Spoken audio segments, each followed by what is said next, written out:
오늘 주시는 하나님의 말씀은 예레미야 49장 23절에서 39절까지의 말씀입니다. 구약성경 1131면에 있는 예레미야 49장 23절에서 39절까지의 말씀입니다. 다 찾으셨으면 함께 읽겠습니다. 다메섹에 대한 말씀이라. 하박과 아르밧이 수치를 당하리니 이는 흉한 소문을 듣고 낙담함이니라. 바닷가에서 비틀거리며 평안함이 없도다. 다메섹이 피곤하여 몸을 돌이켜 달아나려 하니 떨림이 그를 움켜잡고 해산한 여인과 같이 고통과 슬픔이 그를 사로잡았도다. 어찌하여 찬송의 성읍 나의 즐거운 성읍이 버린 것이 되었느냐. 이는 만군의 여호와의 말씀이니라. 그런즉 그날에 그의 장정들은 그 거리에 엎드러지겠고 모든 군사는 멸절될 것이며 내가 다메섹의 성벽에 불을 지르리니 베나닷의 궁전이 불타리라. 바벨론의 느부갓셋 왕에게 공격을 받은 게달과 하솔 나라들에 대한 말씀이라. 여호와께서 이와 같이 말씀하시되 너는 일어나 게달로 올라가서 동방자 손들을 황폐하게 하라. 너희는 그들의 장막과 양떼를 빼앗으며 휘장과 모든 기구와 낙타를 빼앗아다가 소유로 삼고 그들을 향하여 외치기를 두려움이 사방에 있다 할지니라. 여호와의 말씀이니라. 하솔 주민아 도망하라. 멀리 가서 깊은 곳에 살라. 이는 바벨론의 느부갓네살 왕이 너를 칠 모략과 너를 칠 계책을 세웠음이라. 여호와의 말씀이니라. 너는 일어나 고요하고도 평안히 사는 백성 곧 성문이나 문빗장 없이 홀로 사는 국민을 치라. 그들의 낙타들은 노략물이 되겠고 그들의 많은 가축은 탈취를 당할 것이라. 내가 그 살적을 깎는 자들을 사면에 흩고 그 재난을 여러 곳에서 오게 하리라. 여호와의 말씀이니라. 하솔은 큰 뱀의 거처가 되어 영원히 황폐하리니 거기 사는 사람이나 그 가운데 머물러 사는 사람이 아무도 없게 되리라 하시니라. 유다 왕 시드기야가 즉위한 지 오래되지 아니하여서 엘람에 대한 여호와의 말씀이 선지자 예레미야에게 임하여 이르시되 만군의 여호와가 이같이 말하노라. 보라, 내가 엘람의 힘에 으뜸가는 활을 꺾을 것이요 하늘의 사방에서부터 사방 바람을 엘람에 오게 하여 그들을 사방으로 흩으리니 엘람에서 쫓겨난 자가 가지 않는 나라가 없으리라. 여호와의 말씀이니라. 내가 엘람으로 그의 원수의 앞 그의 생명을 노리는 자의 앞에서 놀라게 할 것이며 내가 재앙 곧 나의 진노를 그들 위에 내릴 것이며 내가 또 그 뒤로 칼을 보내어 그들을 멸망시키리라. 내가 나의 보좌를 엘람에게 주고 왕과 고관들을 그곳에서 멸하리라. 여호와의 말씀이니라. 그러나 말일에 이르러 내가 엘람의 포로를 돌아가게 하리라. 여호와의 말씀이니라. 아멘. 할렐루야. 주님의 크신 은혜와 평강이 오늘 이 말씀을 함께 묵상하는 모든 사람들에게 가득하기를 소망합니다. 우리는 계속해서 에레미야가 열방들을 향한 하나님의 메시지를 전달하는 것을 우리는 살펴보고 있습니다. 오늘 말씀은 새 나라를 향한 하나님의 말씀이 등장하고 있는데요. 먼저는 다메섹에게, 그리고 이어서 게달과 하솔, 그리고 마지막으로는 엘람에 대한 하나님의 말씀이 전해지고 있습니다. 이 새 나라, 새 지역 모두 다 하나님의 심판에 관한 말씀을 받고 있는 것을 볼 수가 있습니다. 먼저 다메섹에 관한 말씀을 보겠습니다. 23절의 말씀을 보겠습니다. 함께 읽겠습니다. 다메섹에 대한 말씀이라. 하맛과 아르밧이 수치를 당하리니 이는 흉한 소문을 듣고 낙담함이니라. 바닷가에서 비틀거리며 평안이 없도다. 아멘. 우선 오늘 읽은 본문에서 보면 다메섹, 하맛, 아르밧 이 세 가지의 도시가 나오는 것을 볼 수가 있습니다. 먼저 다메섹은 아람의 수도라고 할 수 있는 가장 대표적인 도시 중에 하나였습니다. 그리고 그보다 규모가 적은 하밧과 아르밧이 차례대로 등장하고 있는 것입니다. 아람은 요단강 동편에서 강력한 힘을 유지하던 나라였습니다. 메소포타미아와 애굽을 지나가는 그런 길목이 있었기 때문에 지리적으로 중요한 이점이 있었고, 그리고 이스라엘 역사에도 자주 나타나면서 많은 영향을 끼쳤던 나라 중에 하나였습니다. 이들은 느부갓네살 왕 때에 유다로 함께 원정을 왔던 전력을 가지고 있습니다. 그리고 이 다메섹은 잔인하기로 유명했습니다. 그들은 자신의 칼을 믿었고, 그리고 주변 사람들에게 칼을 휘두르면서 그들의 힘을 과시했습니다. 그런 나라가 하나님의 심판에 의해서 멸망하게 된 것입니다. 하나님은 다메섹이 나의 찬송이었고 즐거운 성읍이었는데 그 성읍들이 이제 패망할 수밖에 없음을 하나님은 안타까워하고 있습니다. 그리고 그들의 죄의 결과로 인한 패망이기 때문에 하나님께서 그것들을 똑똑히 갚아 주실 것이라고 말합니다. 그래서 그들의 군사가 그리고 베나닷의 궁정이 불사지름을 당하는 황폐함이 앞으로 다메섹 성에 끼쳐질 것이라고 말씀하고 있는 것을 볼 수가 있습니다. 하나님께서 사랑하시고 하나님께서 기뻐하시는 성읍이었지만 그들의 죄를 하나님은 간과할 수가 없었고 하나님은 세상의 모든 나라들처럼 바로 이 다메섹에서도 똑같은 부흥과 그리고 부침의 역사를 겪게 하셨습니다. 그리고 이어서 게달과 하솔의 나라들에 대한 말씀이 선포됩니다. 함께 28절과 29절의 말씀을 보겠습니다. 함께 읽겠습니다. 바벨론 왕의 느부갓네살 왕에게 공격을 받은 게달과 하솔 나라들에 대한 말씀이라. 여호와께서 이와 같이 말씀하시되 너희는 일어나 게달로 올라가서 동방 자손들을 황폐하게 하라. 너희는 그들의 장막과 양떼를 빼앗으며 휘장과 모든 기구와 낙타를 빼앗아다가 소유로 삼고 그들을 향하여 외치기를 두려움이 서방에 있다 할지니라. 아멘. 게달과 하솔은 유다 동쪽의 아라비아 사막에 위치한 곳입니다.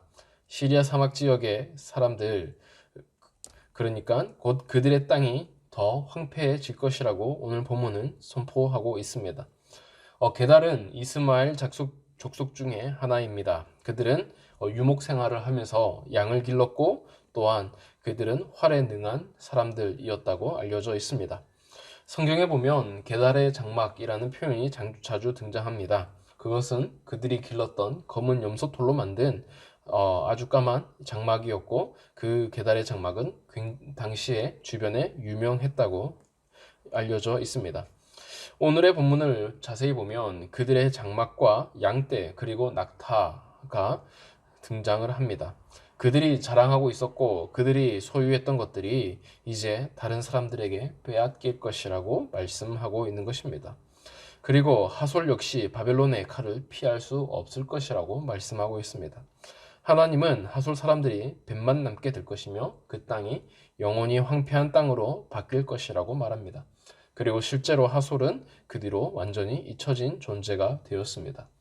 오늘 게달과 하솔은 느부갓네살 왕에 의해서 정복을 당하고 그리고 그 뒤에 느부갓네살 왕은 예루살렘을 포위했습니다.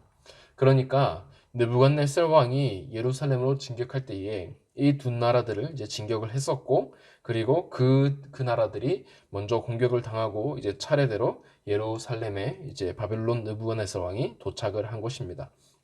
그래서 이 게달과 하솔에 대한 말씀은 바로 곧 다가올 예루살렘의 심판과 연관해 볼 수 있는 이 말씀임을 우리가 생각해 볼 수가 있습니다. 그리고 오늘 본문에서 그래도 가장 중요한 엘람에 대한 하나님의 말씀이 등장하는데요. 다 같이 34절에서 36절 말씀을 보겠습니다. 함께 읽겠습니다. 유다 왕 시드기야가 즉위한 지 오래되지 아니하여 엘람에 대한 여호와의 말씀이 선지자 에레미야에게 임하여 이르시되 만군의 여호와가 이같이 말하노라. 보라, 내가 엘람의 힘에 으뜸가는 활을 꺾을 것이요 하늘의 사방에서부터 사방 바람을 엘람에게 오게 하여 그들을 사방으로 흩트리니 엘람에서 쫓겨난 자가 가지 않는 나라가 없으리라. 아멘. 엘람에 대한 말씀은 시드기야가 왕이 되었을 때에 임했다라고 말하고 있습니다. 그러니까 주전 597년에 이 말씀이 선포가 되었고 그리고 정확히 1년 뒤에 실제로 엘람은 멸망을 했습니다. 엘람은 뛰어난 궁수가 많았던 것 같습니다. 그렇지만 하나님은 엘람의 힘에 으뜸가는 그 활을 꺾어버리겠다라고 말씀하셨습니다. 그리고 바람이 사방에 부는 것처럼 엘람 사람들도 여기저기 모든 나라에 쫓겨서 사방으로 흩어질 것이라고 말하고 있습니다. 어디를 가나 엘람 사람들이 도망쳐온 나라가 있을 것이라는 뜻입니다. 이것은 나라의 뿌리조차 그리고 그 흔적조차 사라진 엘람 사람들의 처지를 보여주면서 이들에게 굉장한 고난과 수치가 임할 것임을 우리는 볼 수가 있습니다. 그런데 아까 두 곳과 다르게 엘람 사람들에게 하나님은 특별한 약속을 한 가지 해주고 있습니다. 다 같이 39절의 말씀을 보겠습니다. 함께 읽겠습니다. 그러나 말일에 이르러 내가 엘람의 포로를 돌아가게 하리라. 여호와의 말씀이니라. 아멘. 지금까지 살펴본 나라들은 바벨론 서쪽에 있는 유다 근처에 있었던 지역들에 관한 말씀이었습니다. 하지만 엘람은 바벨론 동쪽에 있는 지역이 있습니다. 이들도 결코 바벨론인으로부터 안정을 가질 수 없었습니다. 그런데 하나님이 이들에게 다시 돌아올게 만들겠다는 희망의 메시지를 선포하고 있습니다. 하나님은 이스라엘이 포로로 돌아오는 것 같이 엘람 사람들도 다시 회복시켜 주시겠다라고 말하고 있습니다. 그때가 마지막 날인 말일에 그런 일이 일어날 것이라고 말을 해주고 있습니다. 그리고 흥미롭게도 엘람은 고국으로 돌아오는 회복의 말씀을 성취했습니다. 그리고 사도행전 2장 9절에 보면 이들은 오순절 사건을 경험한 사람들에게도 포함이 되어 있는 것을 볼 수가 있습니다. 오늘 본문에서 말한 이 말일의 회복이란 것은 이들도 나라를 얻을 것임을 말합니다. 그러나 단순한 그런 회복이 아니라 진정한 하나님의 역사를 경험하는 그런 하나님의 회복이 있을 것이라는 말씀을 해주고 있는 것입니다. 예수 그리스도의 복음을 통하여 이 엘람에게도 하나님의 은혜가 전해지는 그러한 역사가 있을 것임을 말씀해주고 있다라는 것입니다. 사랑하는 성도 여러분, 오늘의 말씀의 결론을 맺도록 하겠습니다. 오늘 말씀을 보면 여러 나라들의 패망을 기록해 두고 있습니다. 예레미야가 여러 나라들을 가볼 수 있는 경험은 없었습니다. 그리고 그런 나라의 사정에 대해서 자세히 알지는 못했을 것입니다. 그럼에도 불구하고 예레미야는 하나님의 말씀을 받아서 선포합니다. 그리고 하나님은 예레미야를 부르실 때에 열방의 선지자로 부르셨습니다. 그리고 예레미야의 실제적인 활약은 유다 지역에서 대부분 이루어졌습니다. 그럼에도 불구하고 예레미야는 열방의 선지자로 하나님께서 부르셨고 오늘 본문을 통해서 정말 열방에 대한 하나님의 말씀을 전하는 역할을 감당하고 있는 것을 볼 수가 있습니다. 하나님은 여러 나라들의 부침과 그리고 그들의 부흥을 말하면서 오늘 엘람 같은 경우에는 오순절 사건까지 연결되는 것을 볼 수가 있습니다. 수많은 나라들이 사라지고 수많은 나라들이 생기지만 이 모든 과정에서도 하나님의 계획과 뜻이 있다라고 성경은 말해주고 있습니다. 그리고 성경이 말하는 회복은 단순히 나라를 다시 얻는 것뿐만 아니라 그들이 예수 그리스도의 복음을 통하여 그리고 진정한 하나님의 회복을 누리는 역사도 함께 있을 것이라고 성경은 말해주고 있다는 것입니다. 이처럼 우리의 삶에도 여러 가지 과정들이 있습니다. 잘 될 때가 있고 안 될 때가 있고 잘 나갈 때가 있고 나쁠 때가 있습니다. 우리에게도 그런 부침들이 존재하기 마련입니다. 그런데 우리에게 필요한 것은 이 모든 것이 다 하나님의 손 안에서 바라보는 것입니다. 우리의 삶에서 부침이 우리에게는 굉장히 중요하게 와닿지만 하나님은 그것보다 더 큰 계획을 가지고 계시다는 것을 우리는 믿음의 눈으로 봐야 합니다. 하나님은 이 모든 나라들을 대해서 멸망할 것이라고 말했습니다. 그러나 하나님의 계획은 엘람을 다시 살려주는 데까지 있는 것처럼 우리는 단순히 어려움으로 보는 것이 아니라 하나님과의 회복에 집중해야 되고 또한 우리의 삶 가운데에서 하나님의 역사가 다시 계속 나타나도록 기도를 해야 한다는 것입니다. 우리의 흥망성쇠가 중요한 것이 아니라 우리가 하나님의 계획 안에 함께 있느냐 함께 있지 않느냐가 더욱 중요하다라는 사실입니다.